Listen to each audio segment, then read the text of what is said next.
Весенний теплый месяц апрель. Он дарит столько эмоций и ярких красок, что диву даешься. А от окрыляющих мыслей о красоте природы и жизни в целом мир становится лучше. Хочется жить и творить. Но оказывается, что весну и в частности апрель можно полюбить еще и за то, что он умеет преподносить сюрпризы. Одним из таких подарков был сделан месяцем апрелем, когда на якутской земле родился первый якутский композитор Марк Жирков. Очень высокая, и такая же у нее душа очень была широкая, и дела его тоже такие большие были. Он был велик во всем, и в росте, и по своим делам. И я все время удивляюсь, вот как он, живя в провинции, в Вилюйске, стал таким большим музыкантом.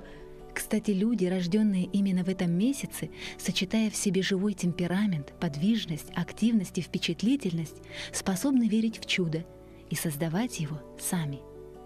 Качества, присущие этим людям, говорят об их творческой, созидательной направленности, способности создавать оригинальное, которое вначале может быть недоступно для понимания широких масс, но впоследствии признается гениальным. Он вообще очень большой организатор, талантливый человек.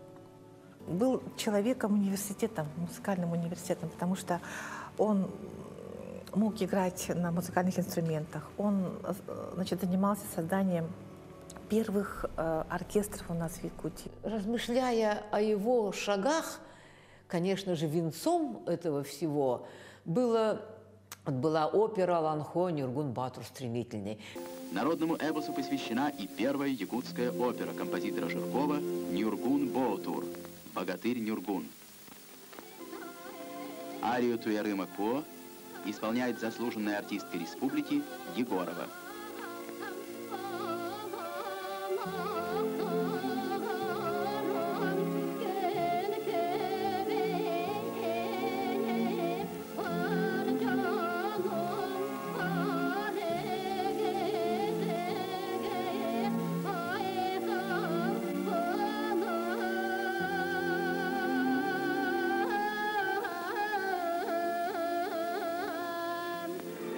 Якутия, не знавшая прежде никаких сценических искусств, вышла на сцену прославленных московских театров.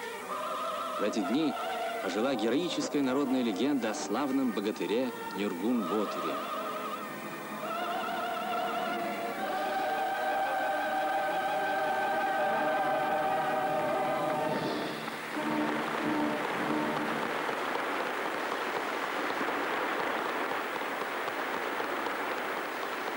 До того, как Марк Николаевич Жирков стал зачинателем якутского музыкального искусства, был пройден немалый путь.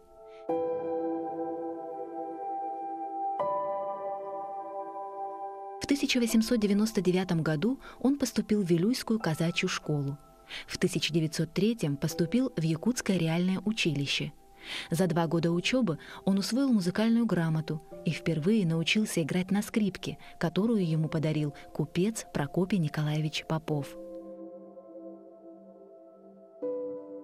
Однако недостаток материальных средств, обремененность родителей большой семьей не дали ему возможности окончить реальное училище.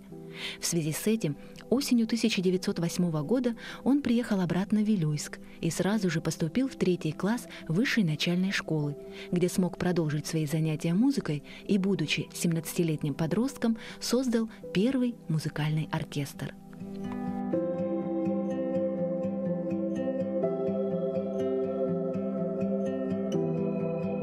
А он все играл на скрипке. Он, конечно, знал и другие инструменты умел.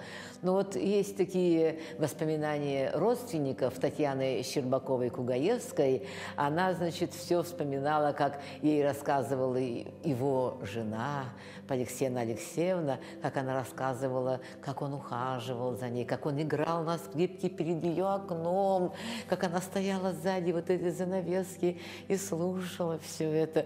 В то же время он был воспитан на уникальной вилюйской русской культуре, то есть он с детства умел играть на скрипке, на мандолине, на гитаре, то есть он играл на многих музыкальных инструментах, пел в хоре, поэтому музыку воспринимал как дело своей жизни. И, видимо, все-таки вот эта вся культурная жизнь, вот семейная, такая вот, семейные ансамбли, они сливались в более-менее большие какие-то ансамбли. Вот дореволюционного Вилюйска, они сформировали его как музыканта. И вот наличие и вот ссыльных, так сказать, вот они тоже участвовали в культурной жизни.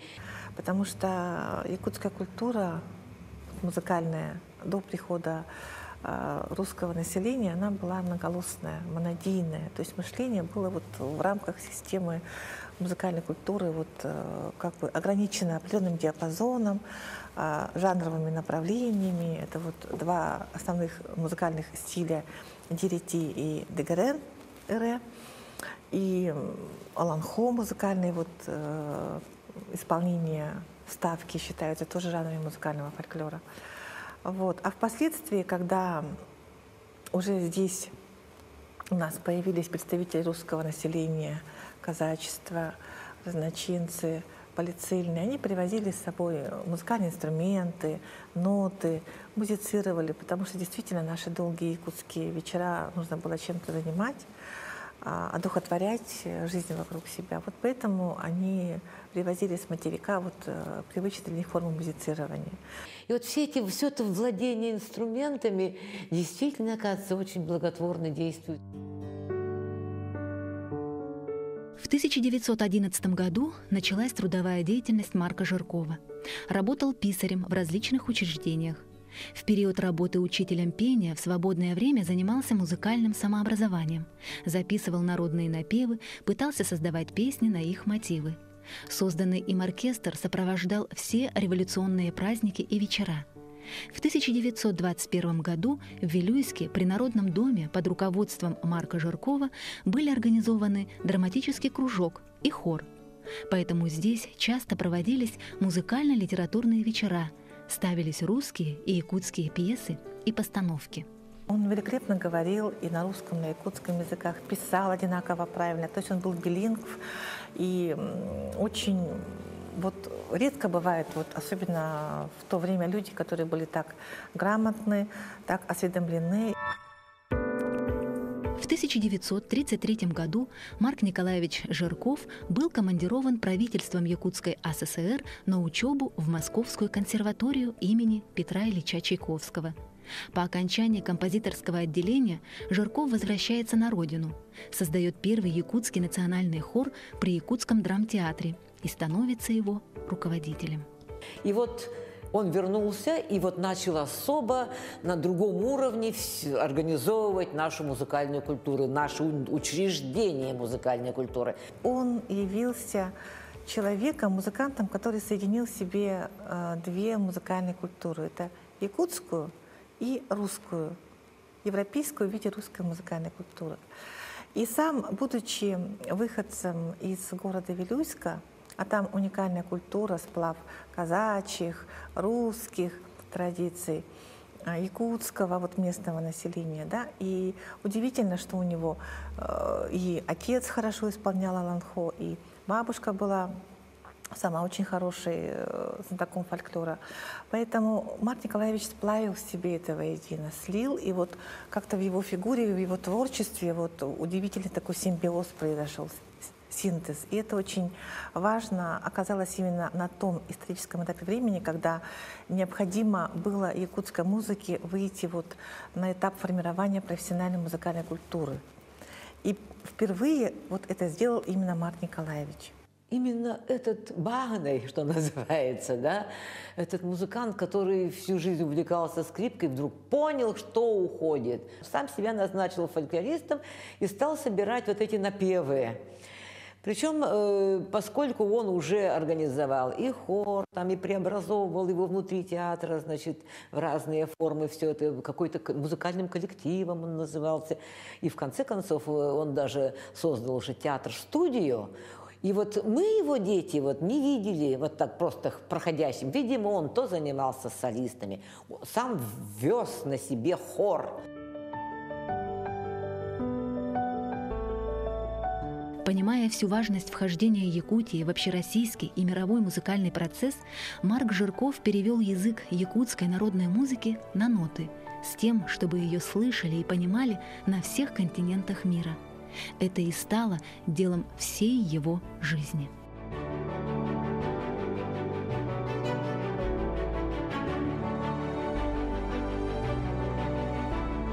Он был человеком университетом, музыкальным университетом, потому что он мог играть на музыкальных инструментах. Он, значит, занимался созданием первых оркестров у нас в Якутии, да, вот такого академического образца.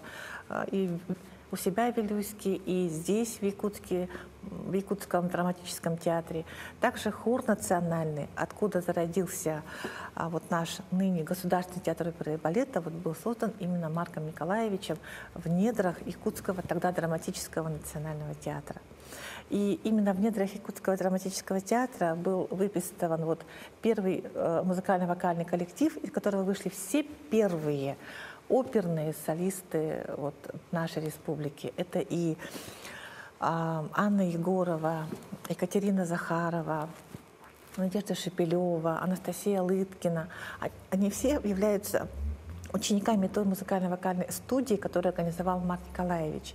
Для того, чтобы обучать вот якутскую молодежь, готовить специалистов из числа якутского населения, он приглашал известных музыкантов из-за пределов республики. И вот я со своей приятельницей, тоже из Магнитогорского района, вдруг мы встретились в хлебном магазине, землячку свою старшую, сказали: ну, девочка, вы в общежитии, в школе очень самодеятельности хорошо участвовали. Так вот, в драматическом театре вот, якутском открывается какой-то музыкально-вокальный коллектив. Ага. И вот идите, говорит, проверьтесь. Пришли по расслушиванию. Вот старый театр «Ся церковь». Вот там фойе полностью полным-полно народу. И вот начали, значит, так, все мы самые последние сели, и все слушались, все пели, проходили. Но, на мой взгляд, все были прекрасно пели. И вот потом дошла до нас очередь. Но я очень хотела вот показаться, но я не знала, вот кому это обращаться, ну, чтобы показать себя, что в танцевальный поступит. Примет, не примет, мне было абсолютно такое отношение. Я песни остальные очень громко пела, таким, теперь я понимаю, совсем мальчиковым голосом. Кто бы мог подумать, что из далеких глубинок Якутии могут вырасти выдающиеся личности. Спустя годы ученики Жиркова и по сей день прославляют родную республику. Феврония Алексеевна Баишева – первый профессиональный якутский хормейстер, известный музыкальный и общественный деятель, замечательный интерпретатор хоровой музыки и глубокий знаток национальной вокальной культуры.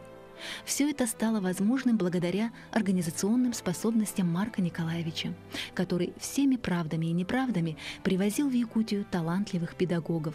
Среди них известная пианистка Полина Константиновна Розинская и хормейстер Попов Василий Петрович. И вот Василий Петрович сидел, в общем, такой молодой, ну так, среднего возраста человек, одетый очень тепло, в валенках, и потом что-то такое вот меховое там было.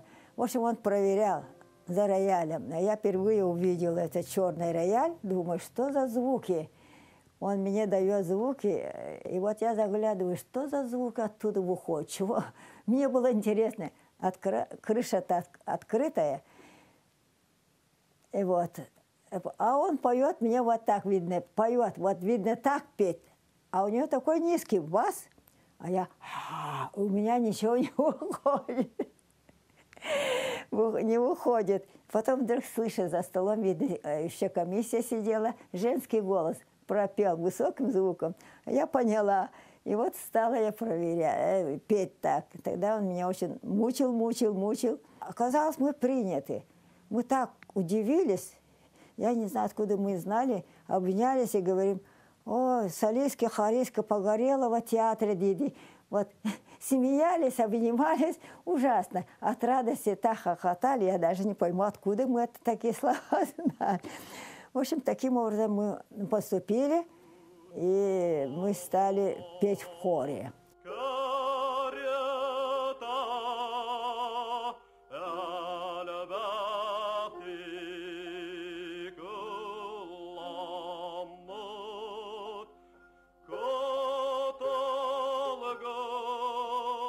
Также Марк Николаевич активно заботился о том, чтобы эти ребята, выученные им, получили музыкальное образование. Он буквально добивался, чтобы их направляли на обучение, чтобы им выделяли финансирование, стипендии.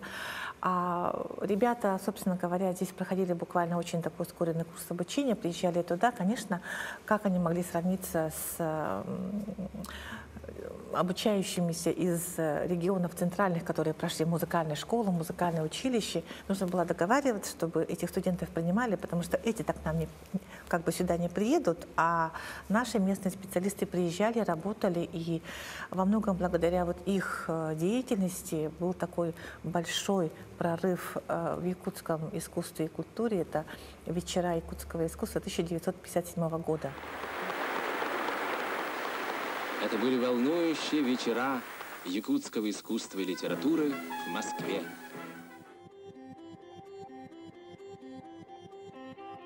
И вот стала я очень усиленно заниматься на инструменте.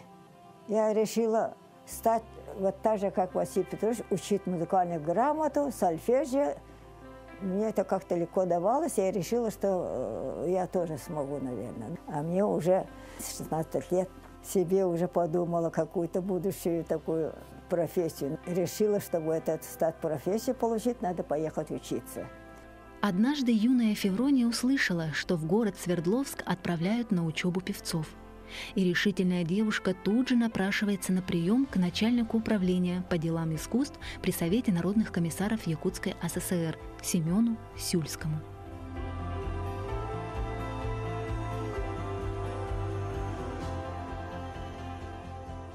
Он говорит: ты хорошо поешь? Я говорю: нет, у меня голоса. А ты хорошо играешь? Нет, я не играю. Ну а как же тебя отправить? Я говорю: ну вот отправьте, я буду выучусь. Я говорю: я стану учителем музыки, говорю. Ну, в общем, говорит, подумал, улыбнулся, ушел. Наверное, при его ходатайстве все-таки меня отправили. Так Феврония Баишева с легкой руки Сюльского и по протекции Жиркова оказалась в Свердловске. Правда, ее распределили на подготовительные курсы в музыкальное училище, где ее под свое крыло взял профессор Уральской консерватории, дирижер, композитор и педагог Вячеслав Иванович Щелоков. Вот я помню, однажды он на училище меня увидел и сказал: ваш композитор, говорит, Марк Жирков, спросил о вас.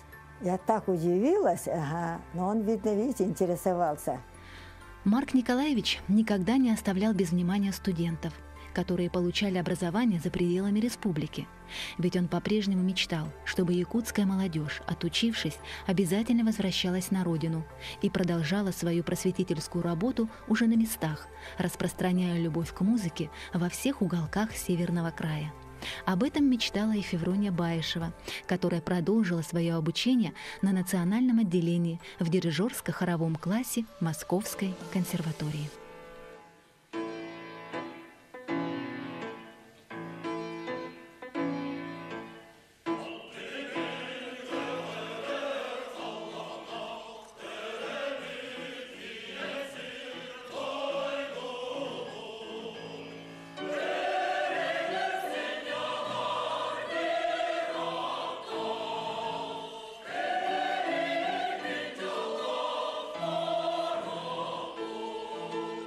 Марк Николаевич приезжал в Москву в 1945 году работать с московским композитором. Такая творческая группа.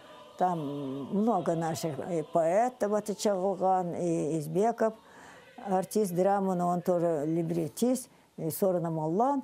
В общем, они в Москве работали с композиторами московскими, создавать якутские произведения музыкальные. И вот как раз и Марк Николаевич, значит, с этим Литинским, Генрихом Ильичем Литинским, вот и решили, они вот уже в 1946 году ставили как оперу «Нюргун Батур». И этот вот гигант, он создал такие, вот это произведение удивительное в советской вообще истории музыки. Но нигде не было театрализованного эффекта в народной таком вот жанре, как эпос Аланхо. Ролевой эффект есть только в нашем эпосе, вот только поверьте, потому что тюрки и монголы весь свой эпос от начала до конца поют вот это вот кай-хай, одновременно рычание как бы зверя и одновременно звучание человеческих слов на этом.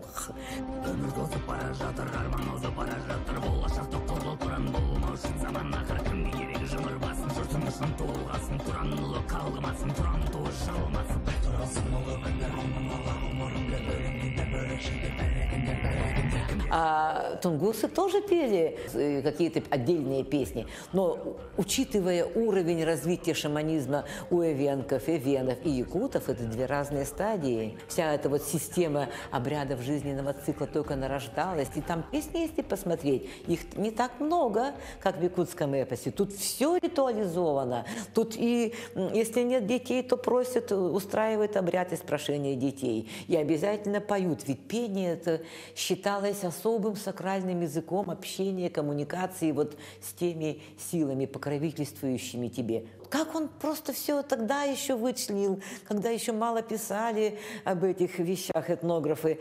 И вот Марк Николаевич удивительно гармоничная личность, вот он четко поняв все это, вот собрал этот фольклорный альбом напевов и вот создал сначала Туяру Мако, а потом, когда уже репрессировали Аюнского, вынуждены были почти то же самое, но под другим названием Нюргун Баатур.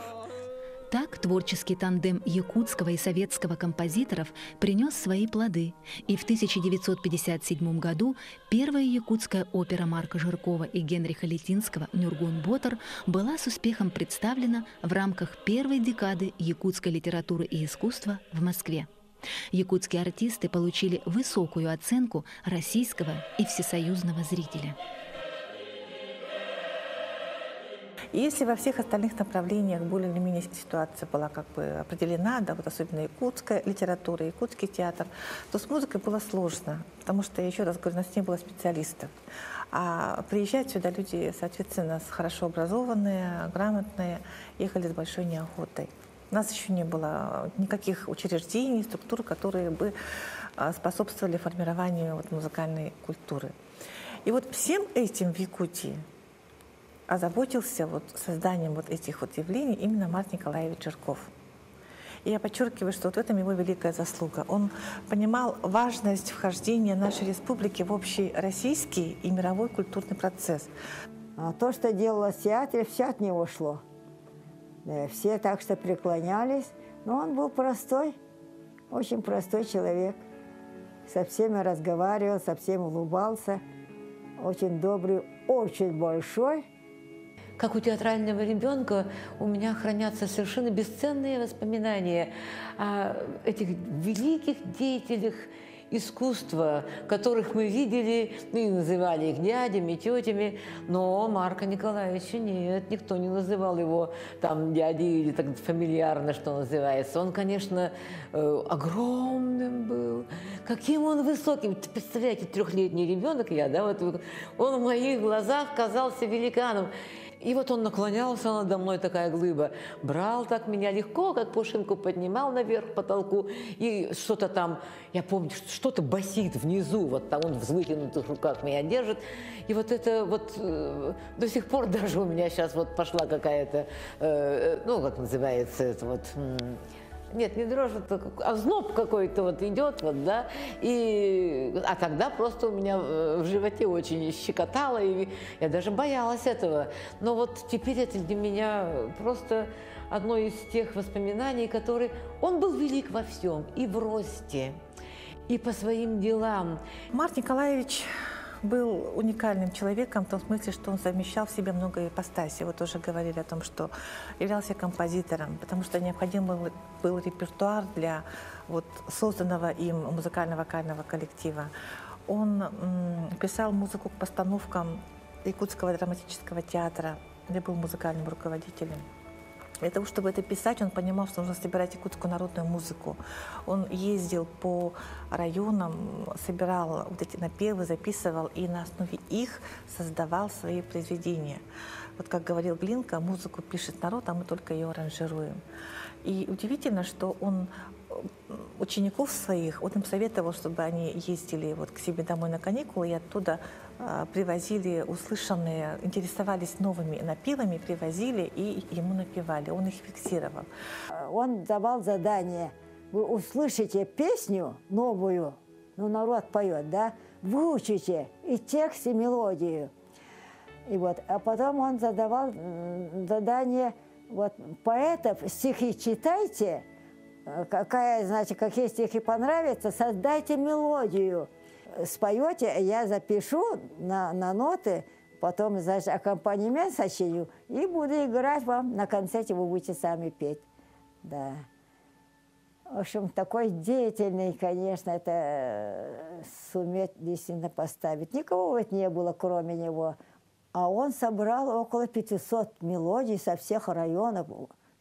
Группа районов Вилюйских, Амгинских, Лёкоминских. В общем, где только он ездил, все собирал. Между прочим, этой работы я видела. Вот такие талмуды, там все написано, адресовано. С ученика 5 класса такого-то записана эта мелодия, и такого-то работника. В общем, все. Он абсолютно все написал. Вот это надо было печатать, потому что это народное он собрал. Разных районов-то разные на стороне мелодии. И композитор, и организатор музыкального движения. Он крупный общественный деятель, он фольклорист, он исследователь. Он занимался написанием музыки к драматическим спектаклям. И вместе в содружестве с Летинским, это советский композитор, он создал первые образцы якутской музыкальной литературы. Первые оперы и вот особенно вокальные сочинения и камерные инструментальные сочинения вместе с хоровыми.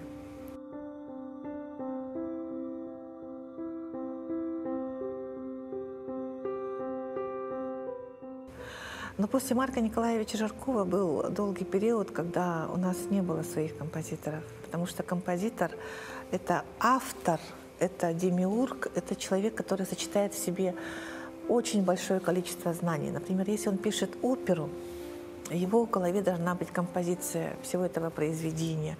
Он должен представлять, как будет петь, двигаться каждый исполнитель вот в этой опере, как будет звучать музыка оркестра, как будет петь хор.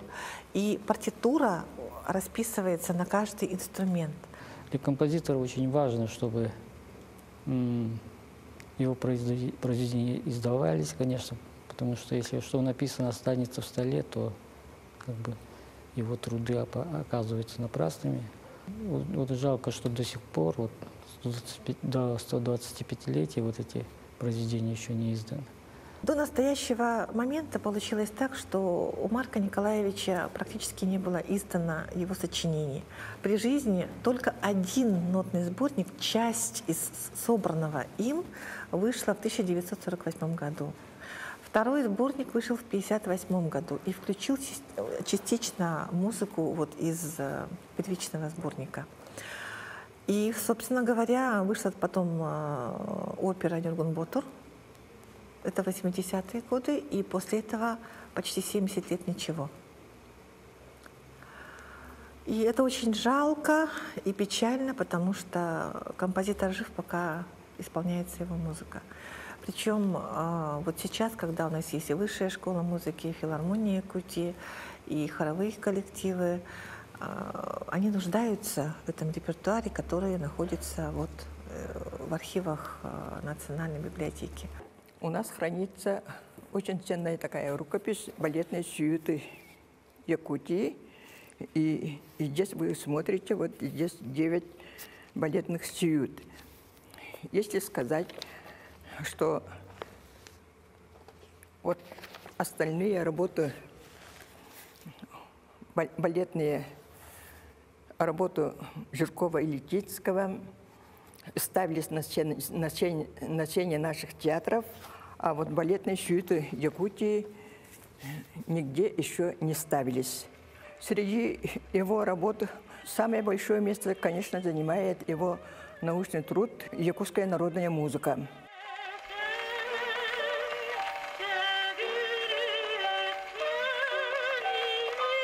Жуков в течение своей жизни собрал много якутских народных песен, и из них он выбрал 100 народных песен. И вот вся музыка Жукова пронизана именно вот такими народными интонациями. Ну, это естественно, потому что он первый композитор. И здесь цитирование вот якутского материала, это очень, ну, это естественно. И, например, вот выход его 100 песен, это очень важно, потому что это своеобразный музыкальный генофонд. Это особенно важно для молодежи, для детей, потому что вот современном, ну, с ассимиляцией, да, музыкальной, молодежь теряет вот эту особенность якутского такого пения, да, стиля. И в этом плане это очень важно. И сейчас у нас вот идет движение «Музыка для всех», и в этом плане много создается хоров в школах, да. Сейчас уже обращают внимание именно на репертуар, и в этом плане это выход этого тома будет очень ко времени. Эти народные мелодии он собирал по улусам, ездил, и, видимо, он рукописные ноты все это собирал и делал свои какие-то записи, все это хранил в отдельных папках, пронумерованном. Коллекция Марка Николаевича состоит из 42 папок. Папки имеется в виду единицами, она считается, да. В этих папках у нас очень много клавиров и партитур, и якутских песен. В якутских песнях они очень уникальные, их нигде не печаталось, поэтому по своей сути они как бы научные открытия у нас получатся, да, если мы все это будем показывать нашему народу. После ухода из жизни все творческое наследие Марка Николаевича Журкова осталось в основном в рукописях, которые бережно хранила его жена Поликсена Алексеевна. В 1953 году они были переданы ею в Министерство культуры Якутии. Вот мы все разобрали, все его музыкальные произведения. Потом этот офис передали. В Министерстве культуры был такой сундук, прямо в сундуке лежали. Настоящий вот такой старинный сундук, и там все лежало. Там оказалось очень много договоров, написание музыки, и написание всяких даже пьес. В общем, это было такой оказался очень богатый сундук. И потом этот сундук, в общем, афишировали, описали, потом позже сдавали в библиотеку Пушкина. Союз советских композиторов весной 1954 года командировал 2 своих специалистов, Кондратьева и Мазаева, для организации рукописного архива Марка Николаевича Журкова. Они прибыли в Якутск и сразу стали заниматься упорядочением, систематизацией и организацией вот рукописного фонда Марка Николаевича. Кондратьев занимался Института языка, литературы, истории и искусств именно изучением научных трудов Марка Николаевича. А Мазаев занимался нотными работами Марка Николаевича Журкова, и кроме того еще он изучал магнитофонные записи Журкова. Такой кропотливой работы Кондратьев и Мазаев в итоге сделали вывод, что наш первый композитор является выдающимся деятелем музыкальной культуры нашей Якутии. И такая высокая оценка, это 50-е годы, была гордостью нашего народа. В 1944-1945 годах Марк Николаевич Журков организовал в Москву командировку, где совместно с русскими композиторами как бы создавал репертуар якутской музыки.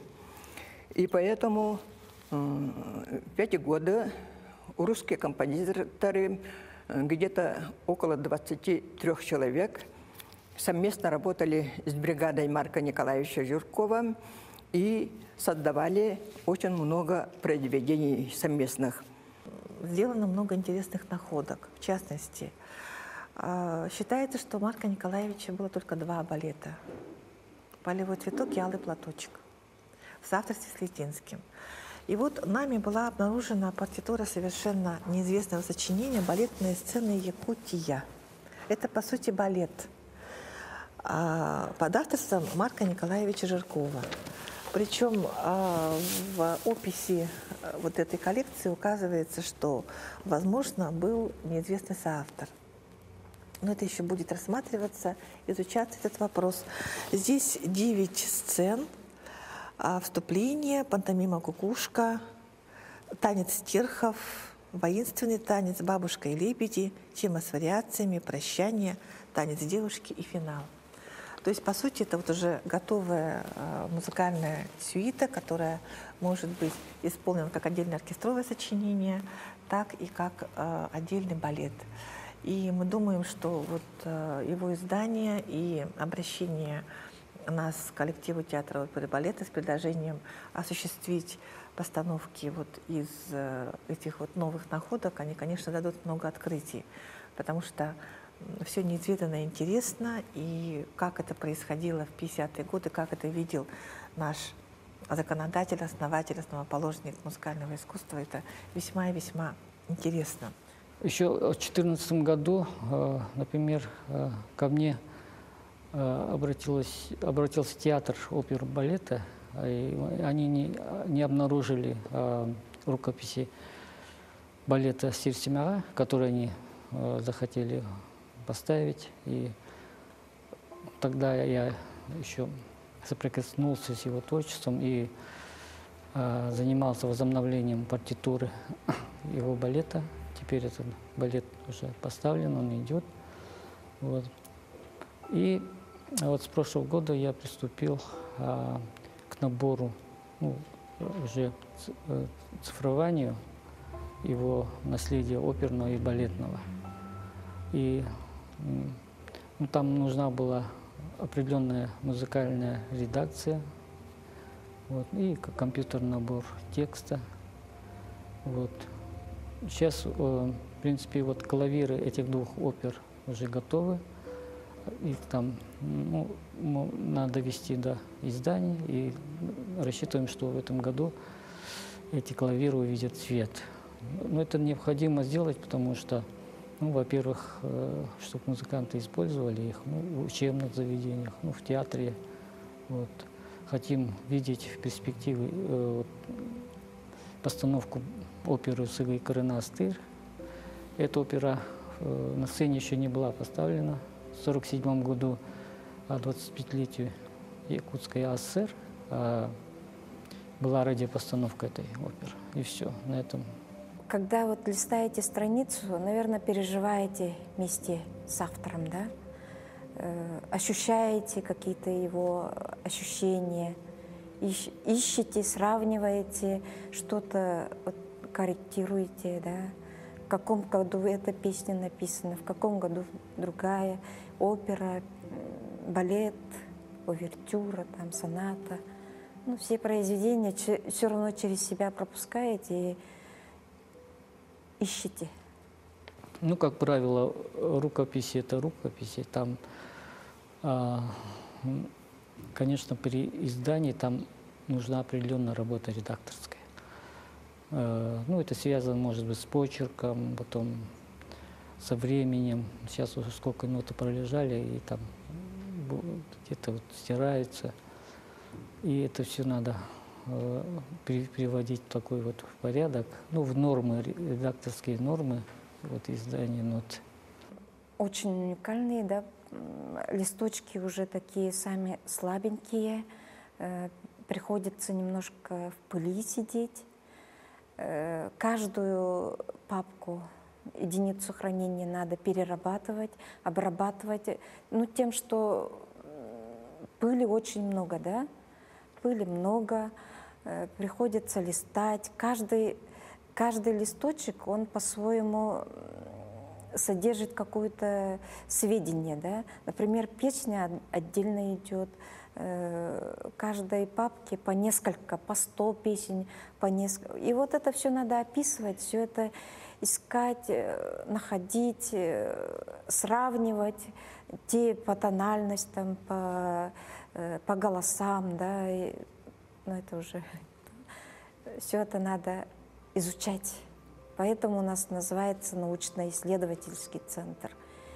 Символично, что все эти музыкальные находки были обнаружены в сокровищницах Национальной библиотеки весной прошлого года, когда вместе с апрельской капелью, словно со слезами радости, работники архива оповестили музыковедов республики о новых, доселе неизвестных нотных рукописях Марка Жиркова.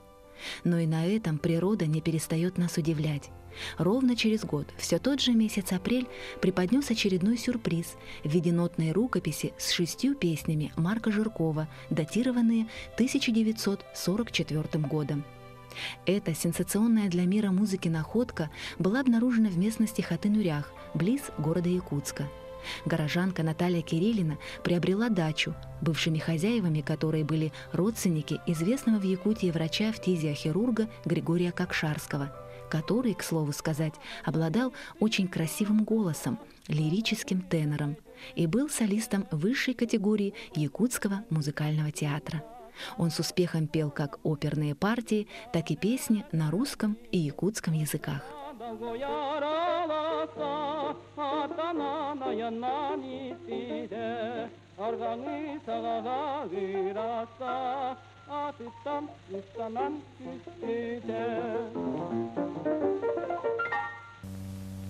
Истелин, Кокшарская, Юрбадо, Эйдетин, Мария Ивановна, приготовьте инструменты.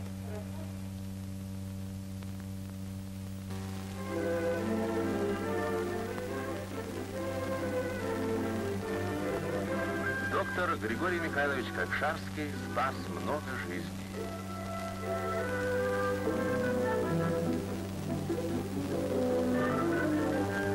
Больше 1500 вылетов совершили якутские врачи.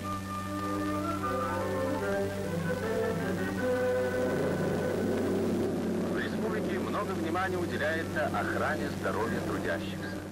По рассказам очевидцев, в доме Кокшарских устраивались певческие вечера, на одном из которых, по всей видимости, и была подарена нотная рукопись. Спустя 73 года новая хозяйка дачи, обустраивая жилище, случайно в старом сундуке обнаружила пожелтевшие нотные рукописи. Увидев дарственную надпись самого Марка Жиркова, Наталья решила обнародовать уникальную находку. В качестве эксперта был приглашен председатель Союза композиторов Республики Саха-Якутия, музыкальный редактор сочинений Марка Жиркова Кирилл Герасимов, который, увидев ценные экземпляры, сразу признал почерк основоположника якутской музыкальной культуры. Вот это Жирковский. И вот его почерком вот, дарственное написано. Это, конечно, вот эти песни, в принципе, они есть. Они находятся в его фондах, да? Но просто интересно, что он вот переписан его рукой. Эти песни были вот подарены. Вот Юрин Ола песня. Ну да. Вторая песня, Юрин третья песня вот Юрин Ола.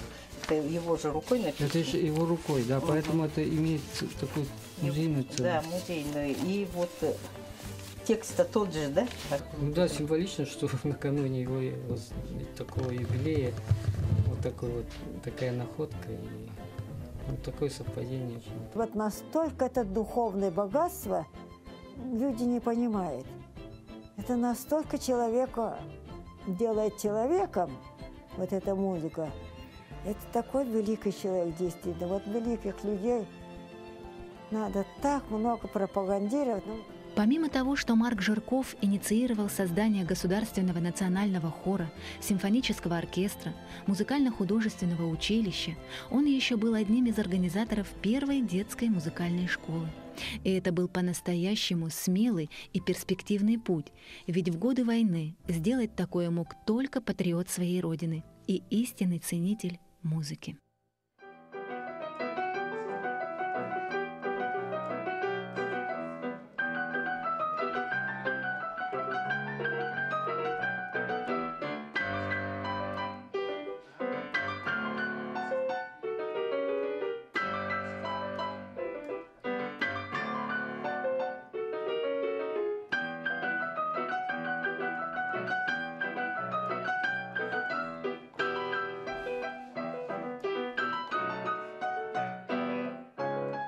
Вот возвращение музыки композитора народу, это действительно даст большой толчок для развития как композиторской музыки, как исполнительской культуры, оздоровления вот нашей музыкальной среды в хорошем смысле, потому что мы утратили ту традиционную самобытную культуру, которая у нас была, музыкальную. И дай Бог, чтобы они сохранялись, чтобы они были вот этими хранителями тех духовных ценностей, которые нам передали вот такие великие деятели, как Марк Николаевич Жирков. Сегодняшний Вилюйск хранит и звуки его шагов по старым, мостовым, и помнят эти дома, конечно же, его. И вот то, что такая, казалось бы, любительская среда воспитала вот такого мыслителя, все это, конечно, революционное время, когда действительно люди пробуждались к новому, начинали мечтать. И вот он приехал в Якутск, и он действительно ни один вот сегодняшний человек, я думаю, не сделает того, что он сделал.